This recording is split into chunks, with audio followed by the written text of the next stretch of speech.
Maksud epistemologi dari sudut etimologi. Ia berasal dari perkataan Yunani iaitu epistem bermaksud ilmu. Logi atau logos bermaksud sains atau kajian. Perbahasan utama dari ungkapan Kamus Delection Webster Dictionary iaitu the theory or study of the origin, nature, methods and limits of knowledge. Bahasa mudahnya ialah epistemologi berkaitan dengan sains atau kajian secara falsafah berkaitan ilmu atau ringkasnya teori ilmu. Seterusnya ialah epistemologi dari sudut terminologi. Menurut Oxford Dictionary of Sociology 2009, epistemologi bermaksud the philosophical theory of knowledge on how we know what we know. Ini bermakna epistemologi adalah mengenai bagaimana pengetahuan yang dimiliki oleh seseorang individu. Permasalahan hakikat ilmu pengetahuan, kebenaran, kepastian pengetahuan serta hakikat kehendak dan kebebasan manusia dalam pengetahuan. Suatu upaya rasional untuk menimbang dan menentukan nilai kognitif pengalaman manusia dan dalam interaksinya dengan diri dan lingkungan sekitarnya. Epistemologi juga suatu disiplin ilmu yang bersifat evaluatif, menilai, normatif, standar dan kritikal, menguji serta membahas tentang keabsahan pengetahuan. Fokus utama epistemologi adalah menjawab apa yang benar dan sudah diketahui, menjawab bagaimana cara untuk mengetahuinya. Ketiga ialah melihat kepada perkara yang boleh dilihat secara realiti dan kemudian diteliti secara saintifik melalui pengetahuan yang dimiliki. Seterusnya, saya akan membentangkan tentang kesan epistemologi. Kesan epistemologi membantu seseorang untuk mengetahui perkara yang ada dalam sesuatu bidang, termasuklah perkara yang tidak berkaitan dengan sesuatu bidang tersebut. Kesan epistemologi membantu memahami cara dan arah manusia berfikir. Ia mempengaruhi peradaban manusia, mendorong manusia untuk sentiasa berfikir dan mencipta sesuatu yang baharu, serta ia modal dasar dan alat yang strategik dalam merekayasa pengembangan alam. Kesan epistemologi dari segi pemahaman realiti. Epistemologi membantu kita memahami bagaimana kita memahami realiti. Soalan seperti sama ada realiti adalah objektif atau subjektif, atau sama ada kita boleh mendekati realiti secara objektif, semuanya berkaitan dengan epistemologi. Dari segi asas penaklukan dan logik pula, epistemologi membantu membentuk asas untuk penaklukan dan logik. Ini termasuk bertanya bagaimana kita menentukan kebenaran premis kita, cara kita mencapai kesimpulan yang rasional dan cara kita memahami hubungan antara bukti dan kesimpulan.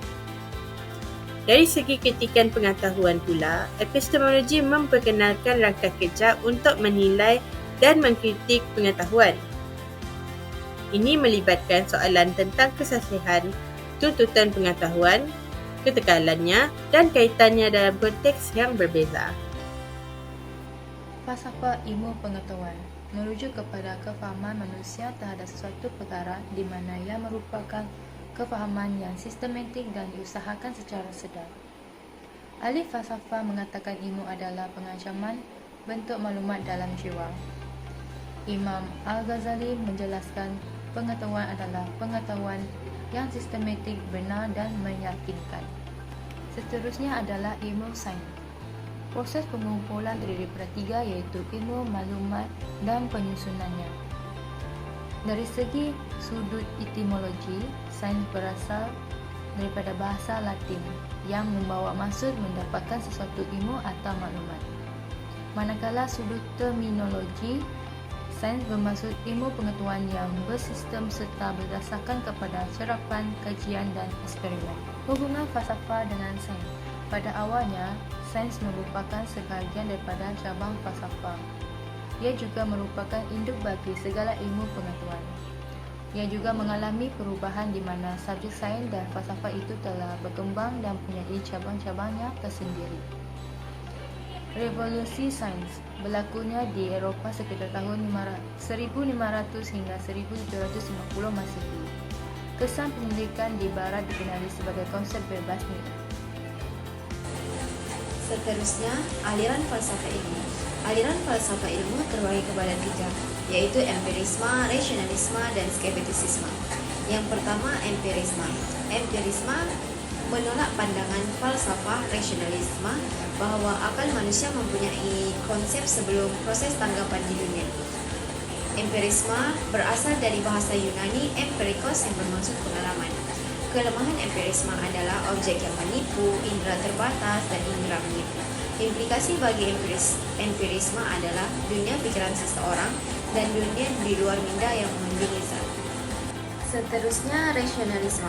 Rasionalisme menekankan kepada kemampuan akal atau autoriti akal fikiran untuk memperolehi ilmu dan mencari kebenaran.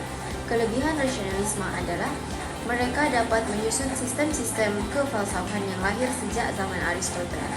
Kelemahannya pula, mereka mementingkan subjek daripada objek. Pola aliran rasionalisme tidak mengingkari kegunaan indera dalam memperoleh pengetahuan kerana ia merangsang akal fikiran. Kebenaran ditentukan melalui pembuktian logik dan analisis berdasarkan nilai berbanding analisis melalui keimanan. Seterusnya, skeptisisme. Skeptisisme berasal dari bahasa Yunani skeptomai yang bermaksud untuk melihat sekitar dan untuk mempertimbangkan. Skeptisisme merangkumi tindakan, sikap tidak percayaan, dan sikap keraguan. Skop skeptisisme terbahagi kepada 3, falsafah, agama, dan saintifik. Bagi skop falsafah, skeptis radikal mendesak agar tidak bersikap judgmental. Manakala skeptis sederhana berpandangan tiada yang kita ketahui dengan pasti. Bagi skop agama pula, keraguan mengenai prinsip asas agama. Bagi skop saintifik, pengujian keimanan dengan kaedah penyelidikan saintifik. Falsafah skeptisisme menolak idea atau hakikat metafizik. Apa yang ditanggapi oleh panca indera sahaja dianggap wujud, dan mereka hanya menerima 2 jenis kebenaran, iaitu fakta yang jelas dan kebenaran yang diterima akal.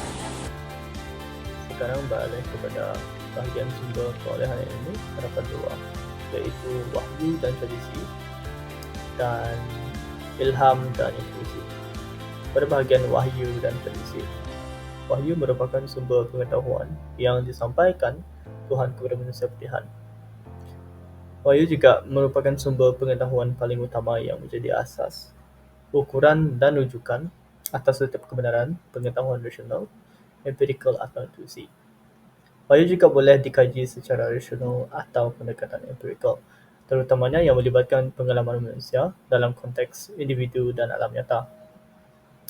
Perkataan wahyu berasal dari perkataan Arab yang membawa maksud memberitahu dengan segala atau segala secara rahsia kepada suatu pihak agar dapat mengetahuinya. Wahyu juga dari sudut terminologinya membawa maksud segala yang disampaikan Allah kepada Nabi dan Rasul yang berupa ajaran atau perkabaran dalam bentuk sejarah, hukum hakam, peristiwa akan datang, perkara gabiat dan lain-lain. Sekarang beralih kepada bahagian intuisi dan ilham. Intuisi boleh didefinisikan sebagai pengetahuan yang diperoleh tanpa melalui proses pemikiran. Dalam konteks lain, ia merupakan pengetahuan yang diperolehi tanpa melalui proses pemikiran. Contohnya, sesuatu maklumat yang tiba-tiba muncul tanpa dirancang. Contoh yang lain, seperti seseorang yang pemikirannya tertumpu kepada sesuatu masalah, tiba-tiba mendapat jawapan tanpa melalui proses yang berliku-liku. Intuisi juga berlaku dalam keadaan tidak sepenuhnya sedar, iaitu ketika tidak difikirkan atau dikehendaki. Contoh yang ini pula merupakan seseorang yang menangguhkan pemikirannya pada sesuatu masalah kerana menemui jalan buntu. Akan tetapi tiba-tiba mendapat jawapan yang lengkap. Untuk konteks ilham pula, ilham berupa cahaya yang datang kepada nurani, bersih dan lembut. Ia adalah ilmu yang didapati tanpa jalan mengkaji dan mencari dalil. Seterusnya ialah ilmu huduri. Ilmu huduri merupakan satu bentuk ilmu dalam epistemologi Islam yang menyandarkan ilmu pengetahuan yang diperoleh secara kehadiran, al-ilmu al-huduri, knowledge by presence, yang berbeza dengan pengetahuan melalui konsep atau konseptualisasi, iaitu al-ilmu al-husuli, acquired knowledge. Ilmu huduri adalah ilmu pengetahuan yang diperoleh seseorang yang soleh dari Allah Subhanahu Wa Taala melalui ilmu, inspirasi dan tanpa dipelajari lebih dahulu. Ilmu huduri bukan terhasil daripada pemikiran, melainkan ia sepenuhnya hadir dan wujud melalui kehendak dan kurniaan Allah Subhanahu Wa Taala. Kearifan tempatan, ia merujuk kepada disiplin ilmu dan kepakaran yang berasal daripada budaya asli tempatan, berkembang sejak zaman silam dan telah diperhatikan sebagai sebahagian daripada cara hidup masyarakat. Kearifan tempatan telah menjadi warisan turun-temurun. Dalam konteks Malaysia dan Nusantara, kearifan ini boleh berasal daripada budaya masyarakat Malaysia secara khusus ataupun dari Kepulauan Melayu secara amnya. Kajian terhadap kearifan tempatan ini bertujuan memudahkan proses transformasi sosial melalui perubahan paradigma yang ditangani oleh epistemologi tempatan.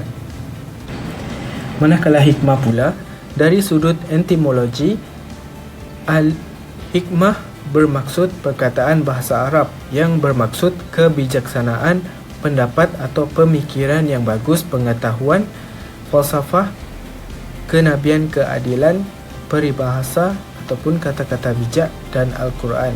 Dalam tradisi ilmu Islam, hikmah difahami sebagai suatu ilmu yang dikurniakan Tuhan kepada hambanya yang terpilih mengikut darjat dan martabat masing-masing, dan yang tertinggi merupakan baginda Nabi Muhammad SAW. Imam Al-Jurjani mendefinisikan al-hikmah sebagai ilmu yang disertai amal ataupun perbuatan atau perkataan yang logik dan tidak sia-sia.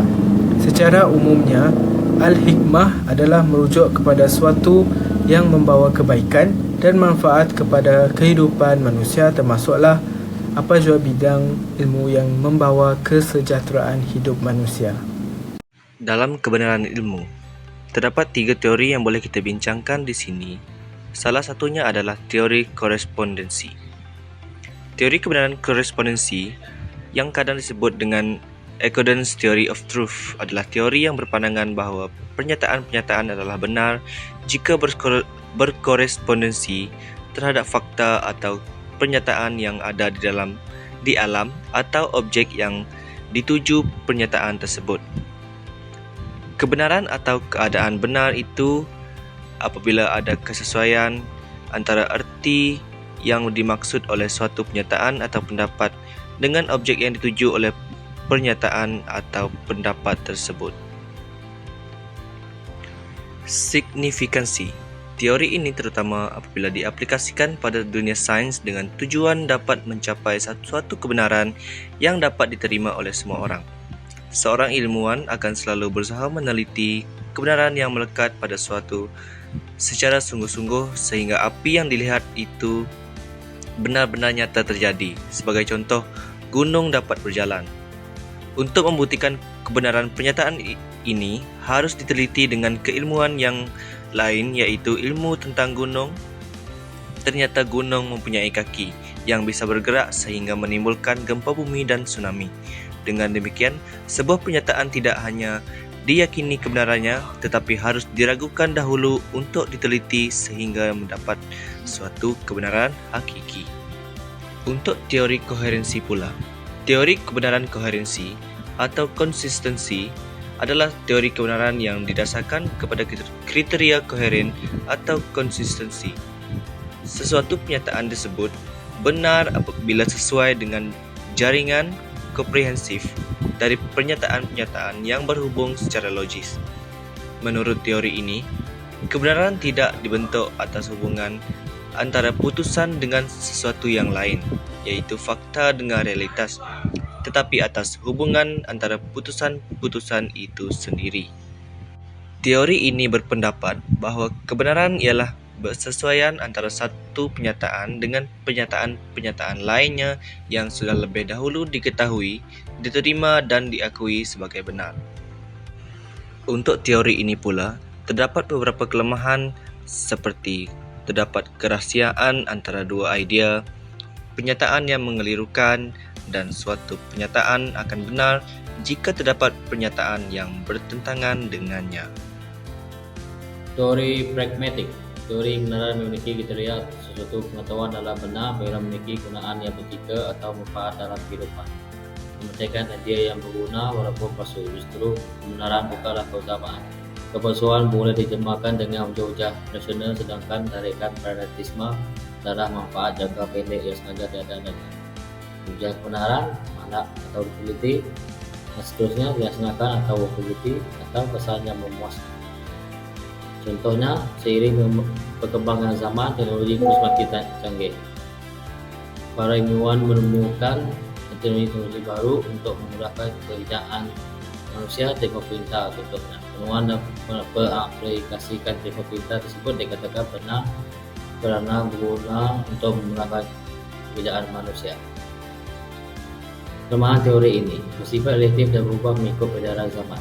Idea atau pernyataan tidak semestinya benar dan hanya berfungsi dalam keadaan tertentu saja. Hanya memetikkan idea yang berguna walaupun idea tersebut palsu. Agama dan tradisi. Agama, kebenaran mutlak yang bersumberkan dari Tuhan dan diyakini dengan keimanan dan kepercayaan. Tradisi, manusia mempunyai tanggungjawab sepanjang hayatnya dan untuk melaksanakan, maka usaha keilmuan adalah jelas dilakukan untuk diusahakan sepanjang hidup. Kesinambungan tradisi ilmu. Kesinambungan ilmu dengan metode segenap ilmu generasi terdahulu.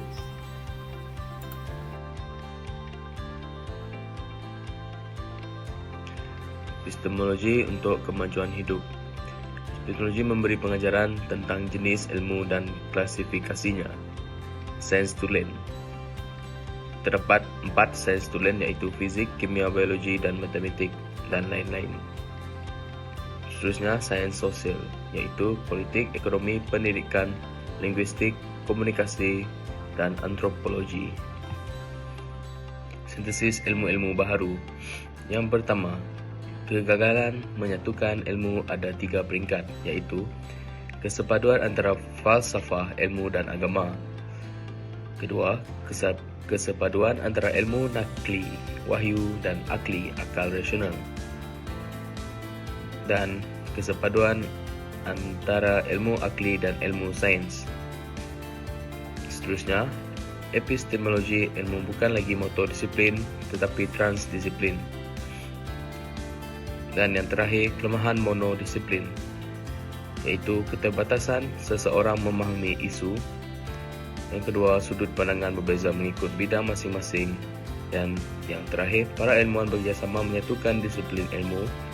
Penawaran transdisiplin ditawarkan dan masing-masing mempunyai pengkhususan.